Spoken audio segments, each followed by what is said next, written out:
Hello, everyone, and welcome to another episode of the Financial Advisors Want to Know podcast. I'm Catherine Tindall with Dominion. We are a specialty tax and accounting firm for advisory practices.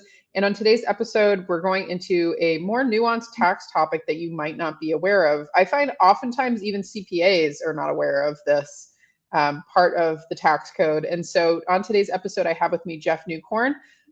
Jeff is an expert in the WOTC, the Worker Opportunity Tax Credit, and he's been involved in organizations that have been processing these since the 90s. He's a member of NEON, which you can explain what that is, and he's been doing lobbying and advocacy work at a federal level for this program. So thanks for coming on the show, Jeff. I appreciate you being here today. You're very welcome. I'm very excited to be here. So tell me a little bit before we kind of dive into this, how things have been over at NEON, because you guys do lobbying for the credit. Is that right? We do. Several of the leading WOTC firms or firms that include WOTC, some very nationally known names, as well as some medium and smaller sized companies kind of band together in partnership to basically do hill walks, fundraisers, educating politicians about the benefits of this work opportunity tax credit, which we're going to talk about, to get them to consider what to do with this credit.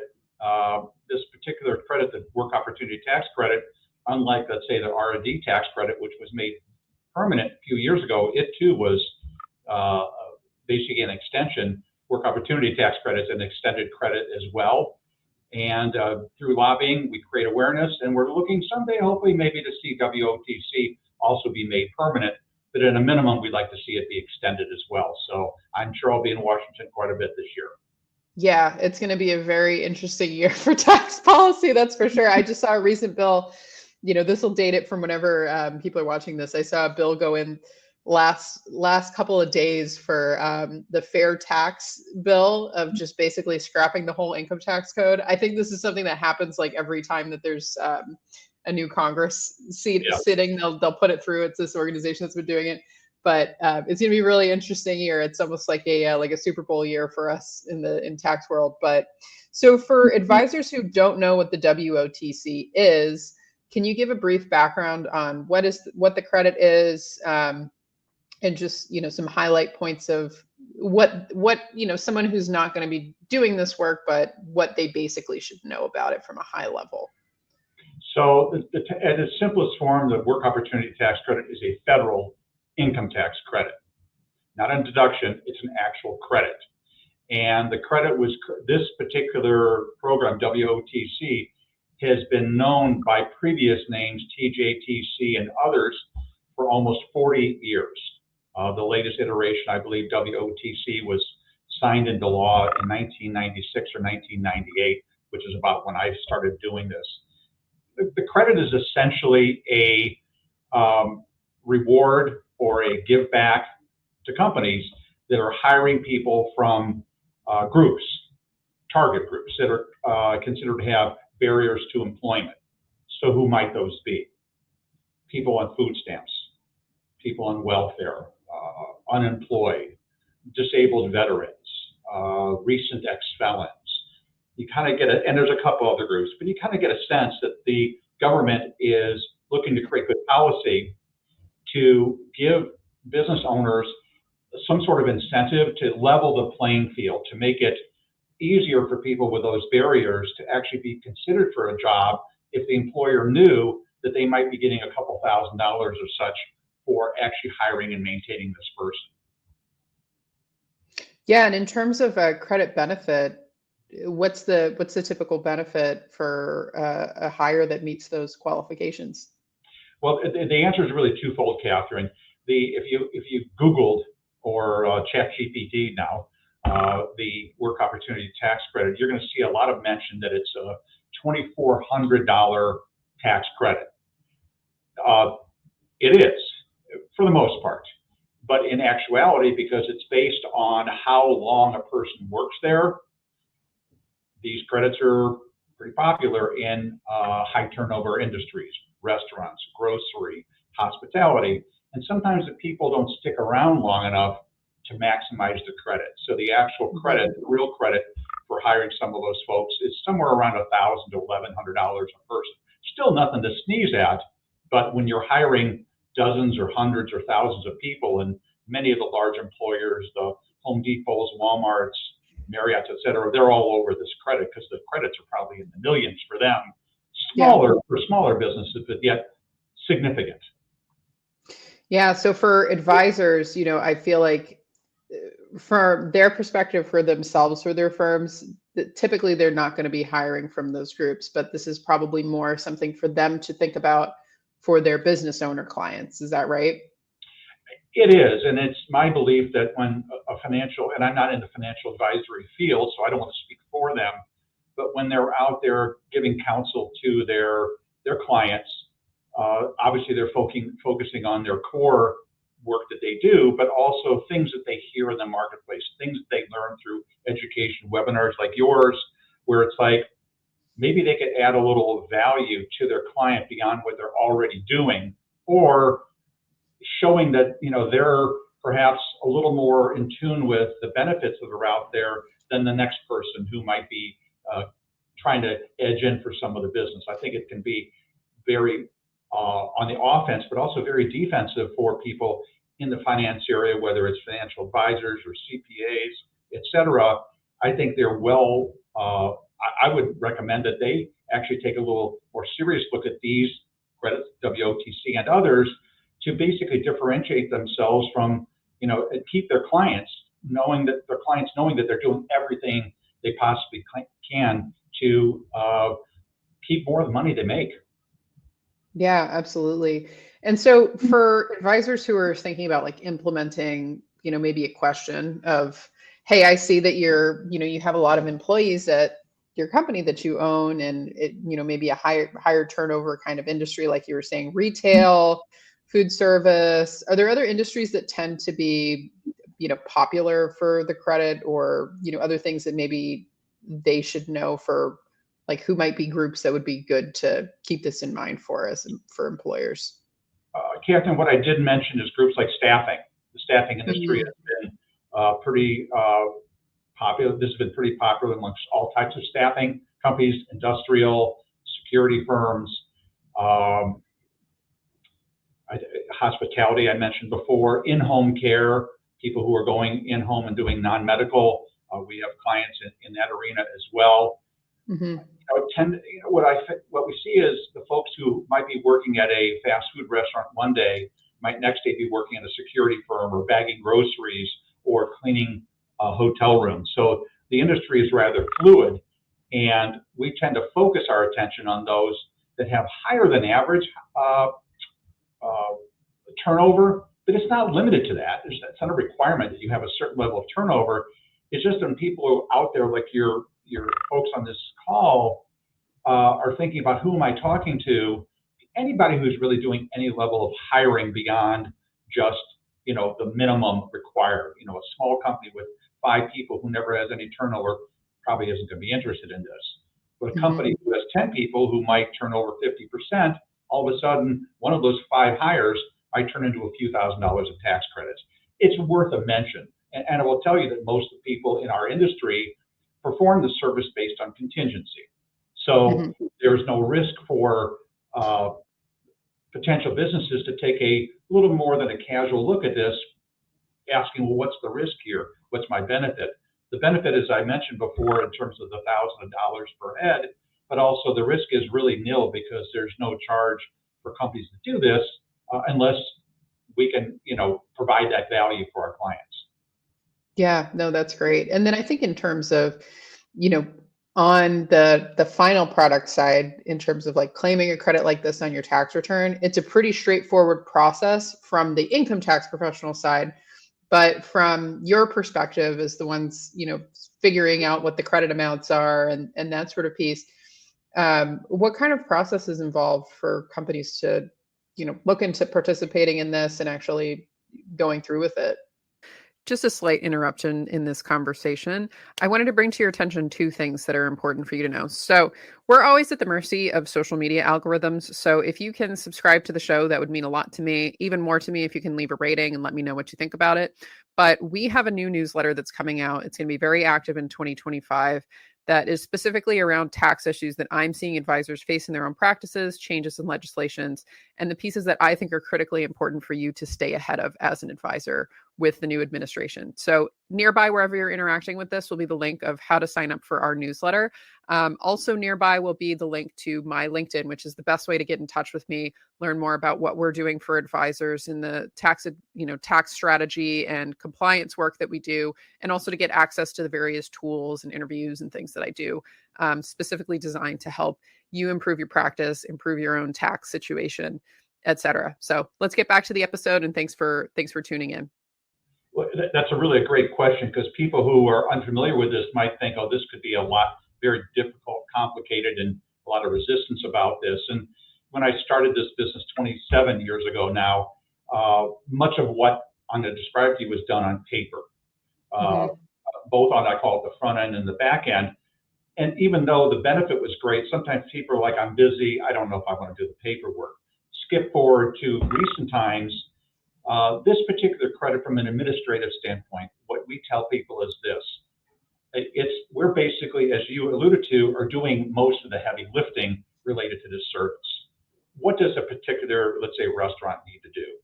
Well, these days, many businesses, large and small, are using onboarding systems of various types. And in an onboarding system, many of us have either been through them or know of them. It basically asks the applicant a few questions about themselves, and then eventually it gets to setting up banking stuff and payroll stuff. And in that process, the work opportunity tax credit can be inserted as a task in the place of the 10 things someone might do in an onboarding sequence.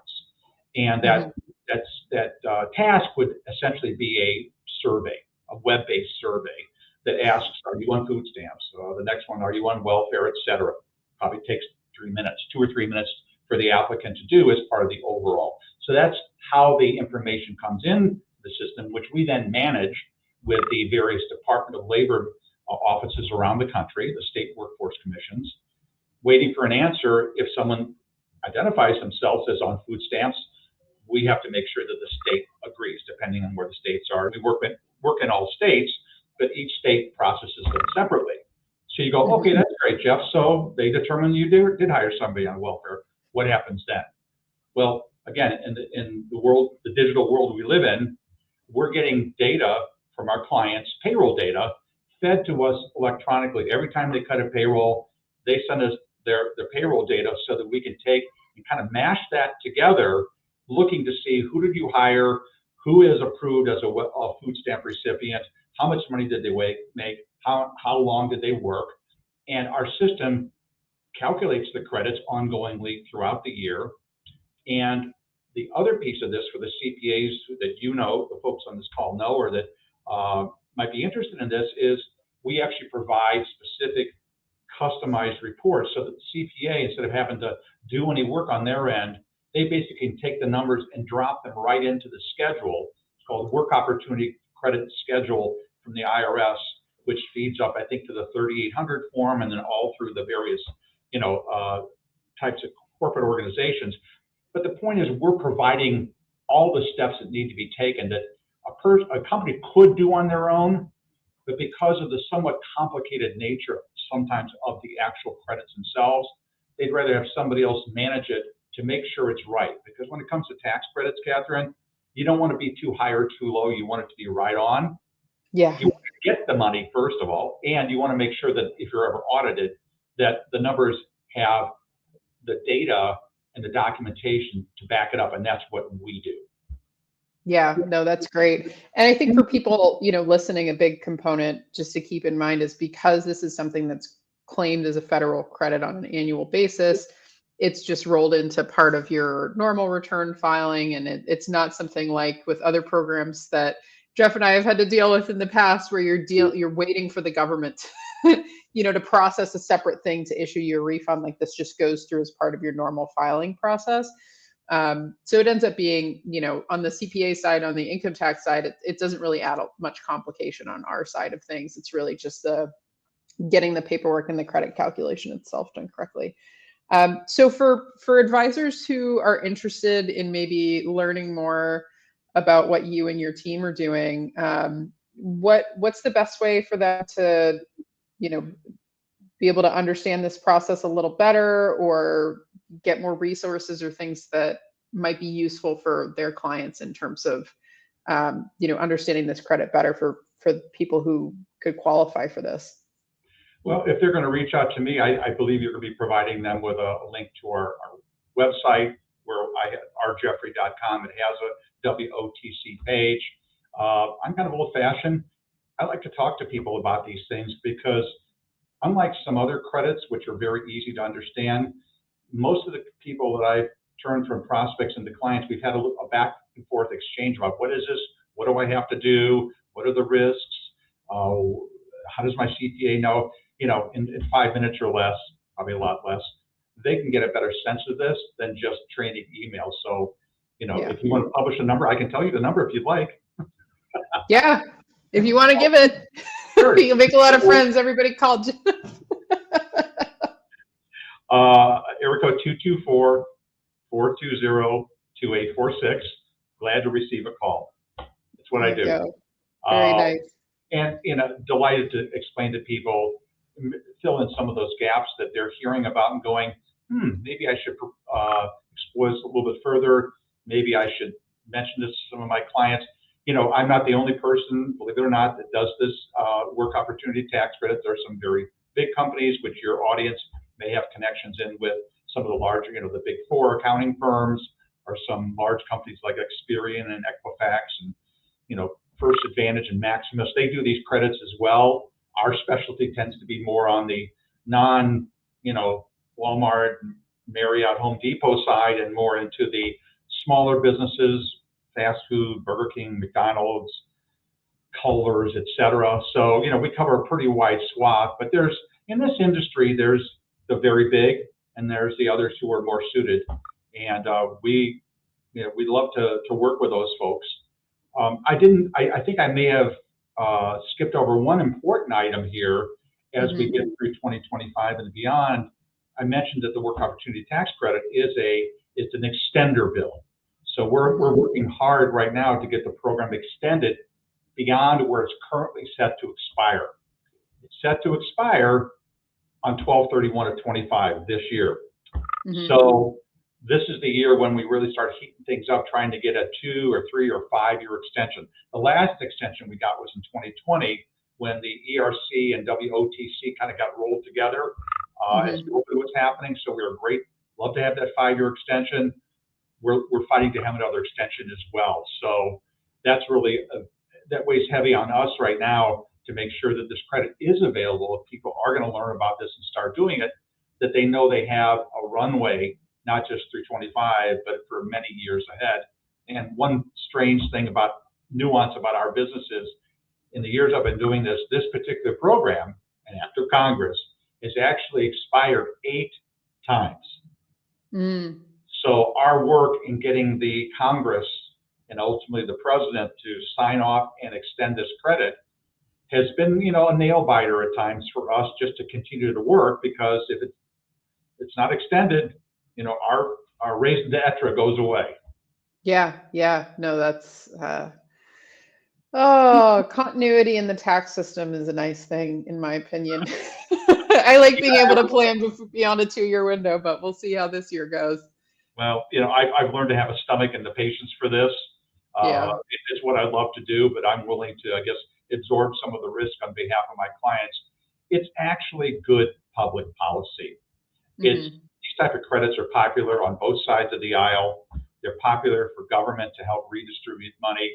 And you know what? The people who benefit from these, the applicants who might not ordinarily get a job, might be looked at a little differently by an employer who knows that they're screening for these people, and maybe give them a nod over somebody they're competing for the same job.